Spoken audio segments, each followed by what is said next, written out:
instruction was sit on the floor and just stay in one location. But, of course, the sight of the military men got the protesters really angry and agitated, but still they listened to the instruction given to them by their coordinator, which was to sit on the floor. And so they sat on the floor and they kept waving their flags and continued to chant their songs, their protest song, and continue to speak up and saying, "NSAS, NSAS, NSAS." They were peaceful. Let me ask you just a couple of observations from what you've just described, because there have been denials from the army about the shooting. Was it clear to you, you saw the army opening fire?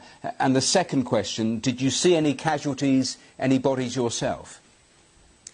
Of course, I saw it wasn't just me at the protest ground. I had my editor with me, and we saw the army open fire on, of course, not on the protesters. They were shooting into the air at first.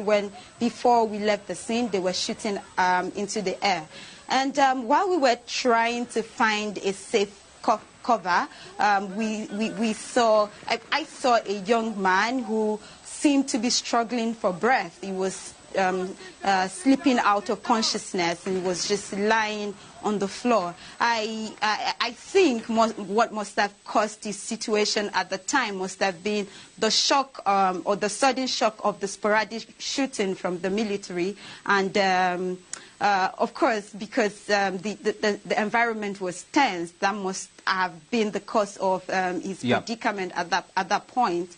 But yeah, that was the casualty I saw at the time. He was a young man lying on the floor, sleeping out of consciousness. And for you and your colleague, I mean, I've read an account of how you had to crawl on your stomach for quite a while whilst the shooting was going on all around you. Give me an idea, I mean, how frightening was that?